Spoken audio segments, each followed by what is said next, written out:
ప్రియమైన దేవుని పిల్లలారా, ప్రభువైన యేసుక్రీస్తు వారి పేరట ప్రతి ఒక్కరికి శుభాభివందనాలు తెలియజేస్తున్నాను. ఈ ఉదయకాలం దేవుని వాక్యాన్ని చదువుకుందాం. పరిశుద్ధ గ్రంథము నుండి కీర్తన గ్రంథము 18వ కీర్తన 19వ వచనాన్ని చదువుతున్నాను. నేను ఆయనకు ఇష్టడును గనుక ఆయన నన్ను తప్పించెను. దేవుడు తన మాటలు మనందరి కొరకు దీవించునుగాక. ఆమేన్.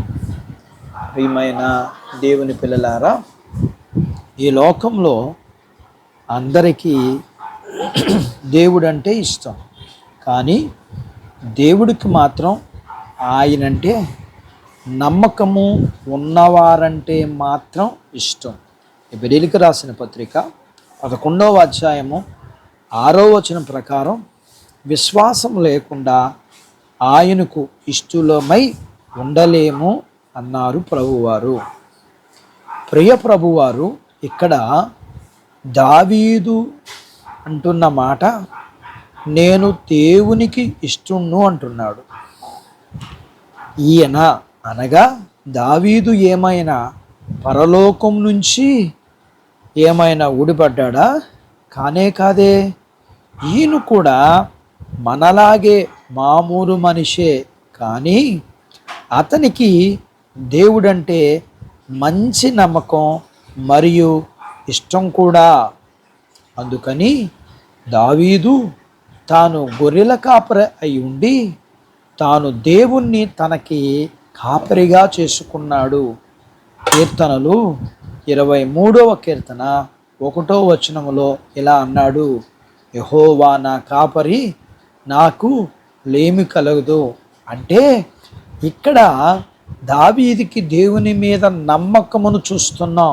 అంటే ఒక గొర్రెల కాపరి మీద నమ్మకంలో గొర్రెలు కాపరిని వెంబడిస్తాయి.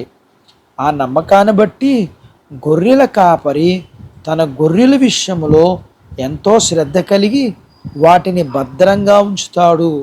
ఈ విషయం తెలిసిన దావీదు దేవుణ్ణి తన కాపరిగా చేసుకున్నాడు. అలాగే దావీదు ఇశ్రాయేలు మరియు ఫిలిష్తీయుల మధ్య జరుగుతున్న యుద్ధ రంగములో ఫిలిష్తీయులు సైనికుడైన 6 మూరల జానుడు ఉన్న గొలియాతును చూచి అందరూ భయపడి యుద్ధమునకు వెనక్కు అడుగు వేసి భయపడుతుంటే దావీదు మాత్రం యుద్ధానికి ఒక అడుగు ముందుకు వేశాడు. వారు అడిగారు, ఏంటి నీ ధైర్యం అని. దావీదు ఇలా అన్నాడు, అరణ్యంలో ఎలుగుబంటి సింహము వాటి నోటితో గొర్రెపిల్లను చంపుతుంటే వాటిని చంపడానికి నాకు బలం ఇచ్చిన దేవుడు ఈ ఫిలిష్తీయుడైన గొలియాతును చంపటానికి సహాయం చేస్తాడు అన్నాడు. అతడు దేవుణ్ణి నమ్మి ఇష్టుడై దేవుని సహాయాన్ని పొందుకున్నాడు. అట్టి బాధ్యత దేవుడు మనకు దయచేయునుగాక. ఆమేన్. ప్రార్థించుకుందాం. దేవుడు తన మాటలు మన కొరకు దీవించునుగాక. ఆమేన్.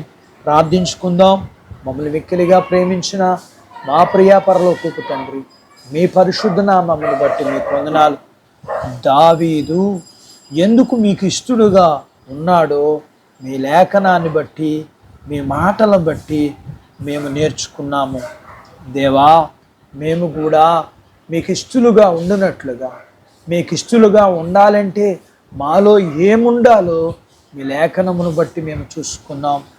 అయ్యా, మేము మీకు ఇష్టలుగా ఉండినట్లుగా విశ్వాసం కలిగి, అయ్యా మేము కూడా దావీదులాగా నాయన మీ యందు నమ్మకం కలిగి, నాయన మేము మీకు ఇష్టలుగా ఉండి మీ చేత మీరు సిద్ధపరిచిన ప్రతి పరలోకపు భూ సంబంధమైన దీవులకు పాత్రులుగా అవునట్లుగా సహాయం చేయండి. వాక్యం విన్న మీ పిల్లలందరినీ, వారిని, వారి కుటుంబీకుల్ని, వారి కలిగినంతటిని మీరు దీవించమని, చిన్న బిడ్డలను, యవనస్తులను, వృద్ధులను, స్త్రీ పురుషులను వారి యొక్క చదువులు, ఉద్యోగాలు, వ్యాపారాలు, పొలాలు, పశువులను మీరు దీవించమని యేసు ప్రభు వారి పేరట ఈ ప్రార్థన మీకు చేస్తున్నాము తండ్రి. ఆమేన్. దేవుడు మిమ్మల్ని దీవించునుగాక. ఆమేన్.